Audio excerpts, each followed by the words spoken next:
Hi there, everybody. Welcome to another day together, another day breathing, and another day closer to Championship Sunday. And we'll spend plenty of time on it, getting you set for the Chiefs against the Ravens, the Niners against the Lions. But it is Thursday, which means at 4:30 today, we have a chat with everybody's favorite AI, Bantiki, and we will be joined, no joke, by Pat Mahomes at 3 o'clock. I've always learned in life, it's not healthy to look back. It's not healthy to live in regret. But I think today, on Thursday, January 25th, let's get very unhealthy. Let's live in regret. Because on April 26th, 2018, the New York Giants selected 2 in the NFL draft. The New York Jets selected 3 in the NFL draft. And both teams decided to not draft Lamar Jackson. Lamar Jackson is playing football on Sunday. Lamar Jackson is about to win a Most Valuable Player award for the second time. Saquon Barkley has never won an MVP award. Sam Darnold has never won an MVP award. Saquon Barkley has never played in a championship game. Sam Darnold has never played in a championship game. And so I do regret that day. I do regret the decision that the Jets made because while Sam Darnold was hot to trot, we were all feeling it, Lamar Jackson was a Heisman Trophy Award winner. Yeah. And despite what some old heads said about him really being a wide receiver, I knew what you knew, which is that that's an NFL quarterback. And so I'll admit right now, I regret it, as unhealthy as that is. So it's your turn. Well, I think it's impossible to go back and look at that draft and have regret because we didn't know where the NFL was going. I think if we were smart about it, we would have realized that eventually it was going to evolve. And honestly, you could go back to 2015, which was the Robert Griffin draft, RG3's draft to Washington.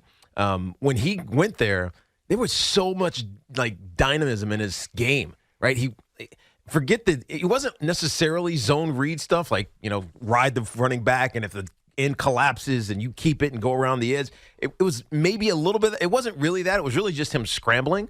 And I remember him in his first game. He had this like long ass run. Then he threw this bomb for a touchdown. And in my mind, I'm saying, dude, this is the future of football.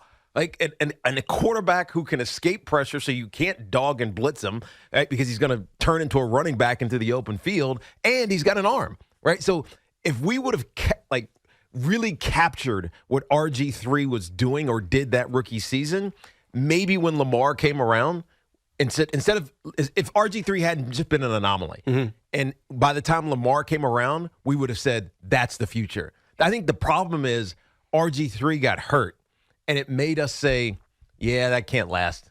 Guy like that can't survive. Let the running backs be the running backs. Let the wide receivers and the tight ends take all the hits. Quarterbacks can't do that. They're not strong enough. They're not big enough.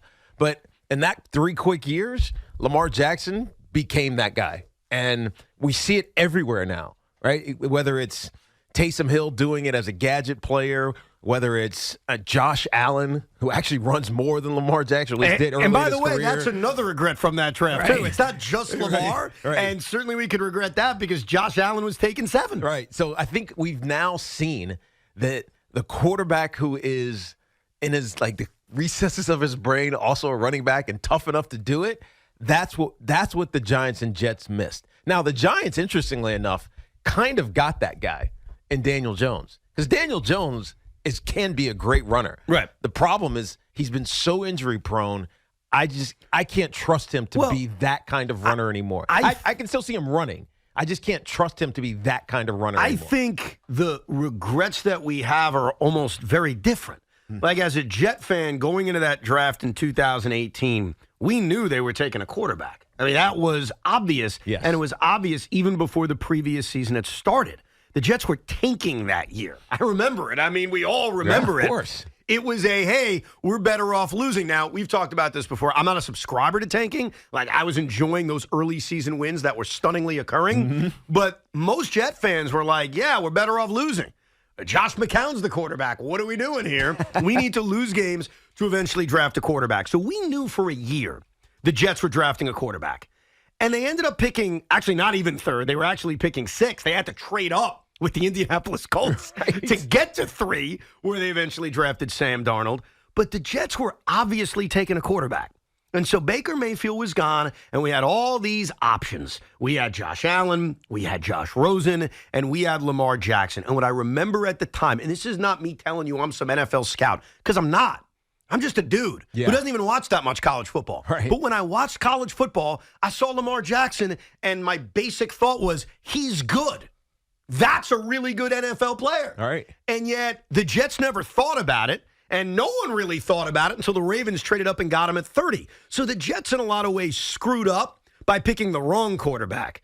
You guys screwed up by not even taking a quarterback. I know. He took a running back because we thought we could extend to Eli. So at least when the Jets were evaluating which quarterback should we take, I assume they had their board, they studied the video, they watched each guy at the combine, and they were saying, okay, here's Sam Darnold. Okay, here's Josh Allen. Okay, here's Josh Rosen. Okay, here's Lamar Jackson. And they had to make a decision. Yeah. And they made the wrong decision. Yeah. You guys, I don't even know if you were considering it. Well, no, they weren't, because they were thinking about Eli. And I said 15 for Robert Griffin. It was actually 12. I got the years mixed up. But we were considering extending Eli. That's what we were trying to do. Right? We were trying to get the most out of the end of Eli's career. And the way to do that is to put some great skill position players around him. A guy who Dave Gettleman labeled as a Hall of Famer before he put a football helmet on in the NFL. And so, in theory, it made some sense, right? Look at what the Lions did. The Lions took Jahmyr Gibbs in the first round, right? They also had another first rounder, and they got Sam Laporta. So they had the assets because they stunk for so long, and some trades, including with the Rams, that got them the quarterback that they needed. But yeah, right. So I think the other thing. Oh yeah, Jack Campbell was the first round. Laporta was the second or third or something like whatever it was. But my point is, I think when you look at teams that draft running backs, you better be ready, right? You better have everything else in order. Otherwise, it's going to fall apart on you really quickly. No doubt. But the other thing we've learned, and we've watched it over the last few weeks, is we watch these NFL playoffs and enjoy ourselves. But we also all have FOMO because we want to be there. We want to be watching our team playing in the divisional round and now this weekend the championship round. Yeah. And what they have, the teams that are remaining, for the most part, are quarterbacks. Yeah. And quarterbacks that can change everything about your franchise. And Lamar Jackson, who you have put over for the last few weeks, rightfully so, who has had an outstanding year this year, was one of those guys that could have been here. He could have been a New York Jet. He could have been a New York Giant. We just couldn't see the future. That's the problem. Was it that unclear to see, though? Yes, because think of all of the other quarterbacks that were drafted. They were traditional drop-back type quarterbacks. At least in our minds, that's who they were. And I think Lamar Jackson just felt like a gimmick. And I think it's a knock on the scouting. It's a knock on those who never watched him. Did you feel that, though? I didn't, because I called him in college. Right. And I watched him in college, and I was like, man, this kid is special. Well, that's how I even felt. It wasn't just like dinking, dunking, and then running. And he was taking shots down the field. Like, dude, I'm not bragging as some kind of scout, because I'm not. I'll be the first to admit I watch a handful of college football games. But I remember at that time seeing Lamar play and saying, that's an NFL quarterback. Like, what the hell am I missing? Yeah. What am I not seeing that all these experts saw? And the truth is, they were all wrong. Well, the reality is that he was black and not polished. And that was the reason? That was the reason. You think that was the reason he fell to 30? Yes, absolutely. Hell, he was not going to get drafted until midway in the second round, because when the teams that needed quarterbacks got through that again, they already had their quarterback. Right, so there would have been that bigger drop. So he might have really fallen if the Baltimore Ravens, who had a quarterback, by the way, Joe Flacco, who wasn't washed at that point. I mean, he was heading towards the end, but it wasn't like you could not win with Joe Flacco. It was kind of the Eli thing. Well, that's the similarity. When you think about it, it was what the Giants didn't do. When you have a quarterback who's aging, had great success, won a Super Bowl. Joe Flacco won one then. Eli obviously won two. The Giants tried to extend that run with Eli, whereas the Baltimore Ravens, you give Ozzie Newsome credit, he said, eventually you got to replace our quarterback. And I know we're drafting 30th, but you know what? Let's go do it.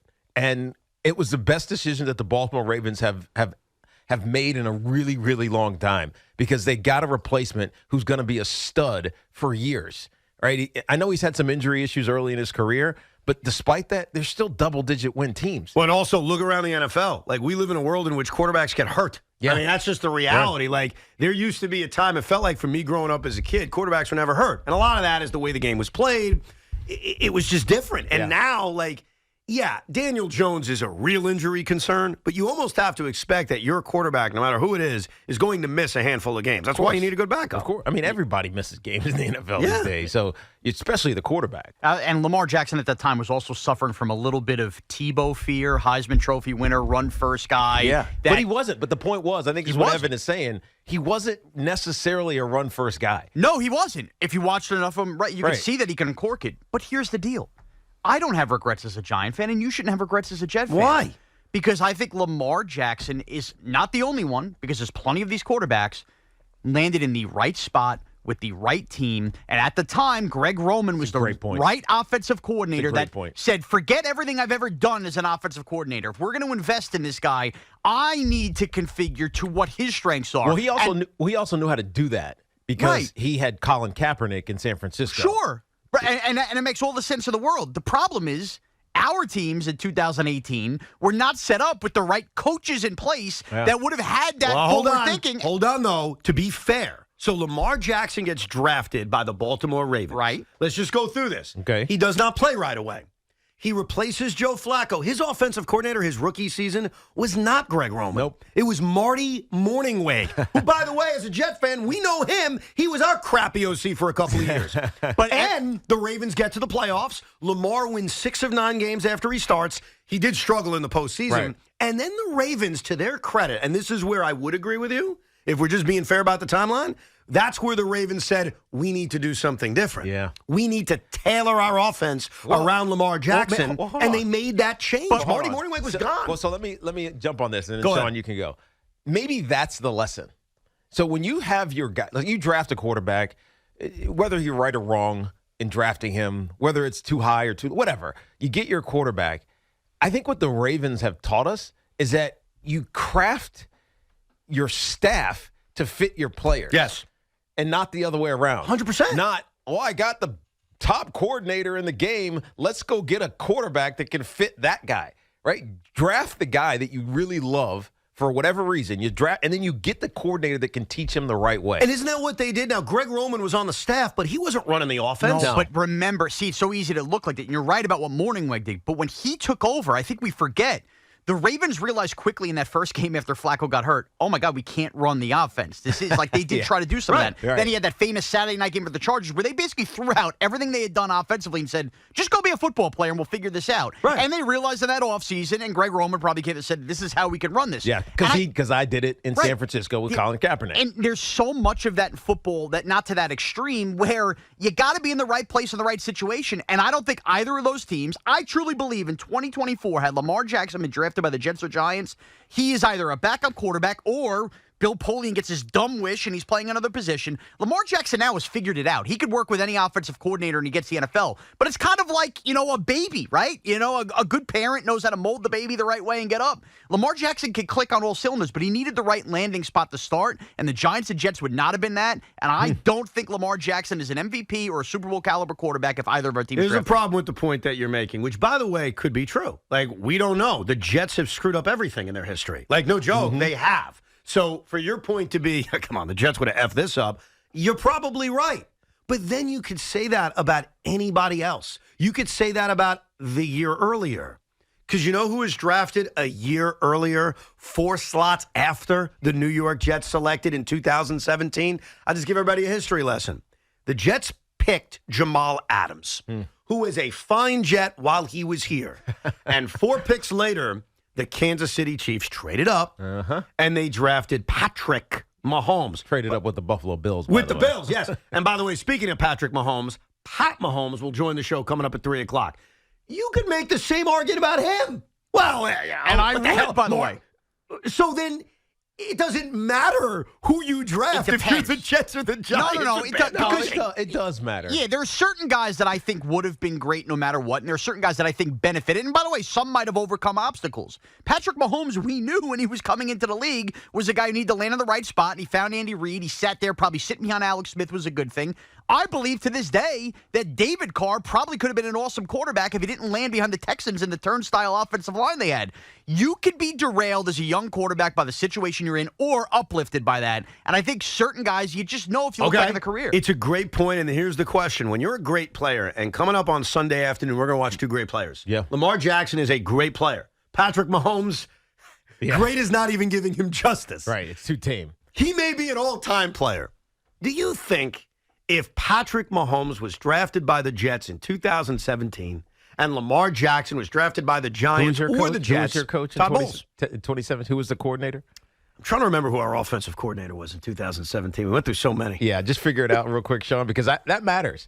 Because what Sean is saying is right, and I've said it forever. When you draft a quarterback, you better have the right situation. John Morton was the offensive coordinator in 17, and then Jeremy Bates was the coordinator in 2018. Yeah. And then Dowell Loggins was the coordinator in 19. I'm not even kidding you. It's like a once-a-year thing. All right, so he would not be Pat Mahomes that we know. What would he be? I don't know. Somewhere else. He would not be Pat Mahomes. You think he'd be a journeyman?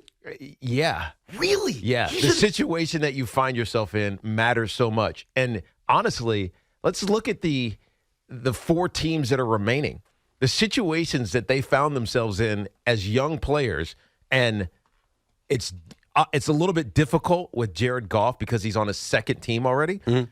But let's just go back to his rookie season. The situation he found himself in with an unbelievable staff once I'm forgetting Sean McVay took over, it allowed him to grow into this like Super Bowl caliber quarterback, even though at that point, he probably wasn't. He took them to a Super Bowl, but it was because he wasn't asked to do so much. Pat Mahomes lands in the perfect spot with Andy Reid in that situation. Lamar Jackson, we just ran through it. And Brock Purdy is probably the greatest example of all. He's Mr. Irrelevant, but he was smart. He ran the same kind of offense that Kyle Shanahan wants to run in college. And so when he got here, he understood it. He grasped it so he could play and be successful doing the dink and dunk and taking shots and moving guys all over the place.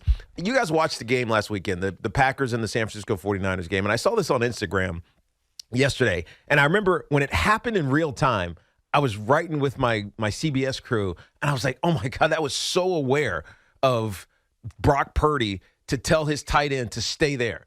And so in the moment, we saw Chris McCaffrey run for this touchdown, right? But right before that, the tight end is George Kittle's about to go in motion. It's probably just an orbit motion, going forward, going across, and coming back.